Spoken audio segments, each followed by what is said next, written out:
I make no apologies, folks. What is gradually being imposed on America today, the land of the once free, is Marxism through and through.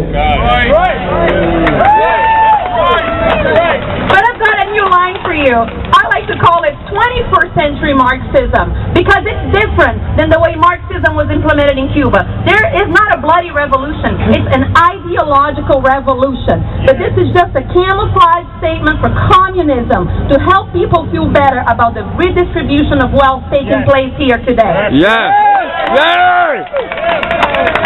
The model for implementation of 21st century Marxism is quite simple.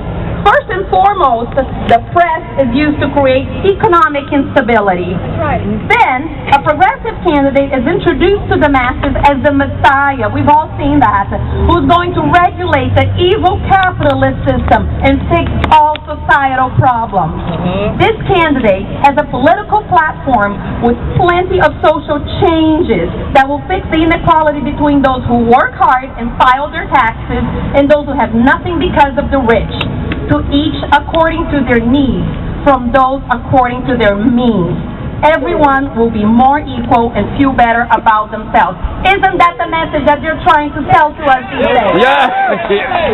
This Messiah is adored by the media and the entertainment industry, who unthinkingly and blindly preach his social programs to the masses. The election process, then, itself, is corrupted by voter fraud and intimidation. All we have to do is look at what Acorn did during the 2008 elections and what they just tried to do in New Jersey last week. Upon taking office, social programs are immediately implemented, benefiting those who helped get him elected to the detriment of the tax-paying class that bears the bills every time and struggles to keep its standards of living. Perfect example, look at the sweet deal that UAW got with General Motors this week. What we fail to realize at this point, and this is where America is today, is that the campaign is not over. An extremely clever and massive psychological process of self-exposure is needed in order to demonize any and all possible political opposition. The same media machine available during the election now provides uncountable hours on primetime TV and printed media, assuring the necessary exposure. Our tax dollars, along with his presidential status, will allow him to crisscross the world and our nation so that he can continue to market himself personally. The last time I checked, he was just in Japan last night. At the same time, the image of a Messiah is branded into the minds of our children at our schools, assuring worship from future generations. The false image of a universally approved dear leader is created, making the opposition voices sound completely out of context. A majority-controlled legislative body passes the necessary constitutional changes needed to increase the number of terms as well as minimize the possibility of the buildup of a strong opposition. These laws are then rubber-stamped by a judiciary loyal to the party in power.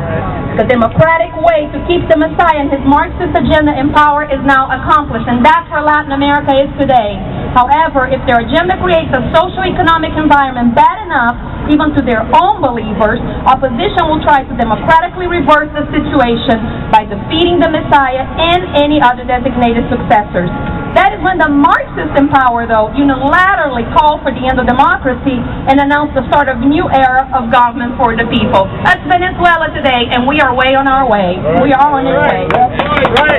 This is starting to sound similar, I hope, because it should. We need to pay attention to our own backyard.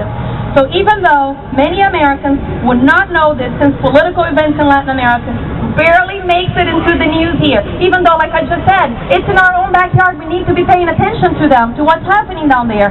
We are on the same political path that the 21st century Marxists in Latin America have used to democratically elect presidents such as Chavez in Venezuela, Lula in Brazil, Morales in Bolivia, Correa in Ecuador, Kirchner in Argentina, Ortega in Nicaragua, and many others. The list is so long, I have to stop here or I won't have time to finish my speech. What we're witnessing in America is a duplication of what has happened in Latin America.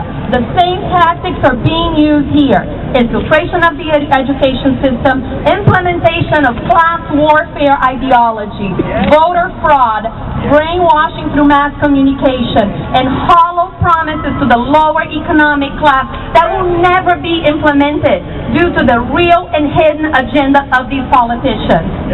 A few months ago in Honduras, we saw yet another example of how Marxists try to wrongly stay in power by illegally changing the constitution of that country. Most disturbingly to me, and it should be to you, is the fact that our own president aligned himself with the America-hating Chavez, Castro, and Ortega, who are all die-hard communists who are supporting another well-known communist, Manuel Zelaya. Have Obama's true colors finally come out, people? How will we combat Marxism without real leaders in times like these? The answer is simple. We can't, and we won't. Once in power, the first point on the Marxist agenda is to destroy any real conservative leadership they see as a credible threat. All we have to do is take a look at what the mainstream media did to Sarah Palin during the 2008 elections, and they continue to do it to this day. They won't stop until they have accomplished their agenda. So do not be mistaken. They won't stop with Sarah Palin. No. The people of South America who believe in freedom, not tyranny, are fighting to remove these corrupt leaders from the power game and sham democratic processes. In many instances, however, it is simply too late. Marxists have taken over the legislative and judiciary branches of those countries through a combination of corruption and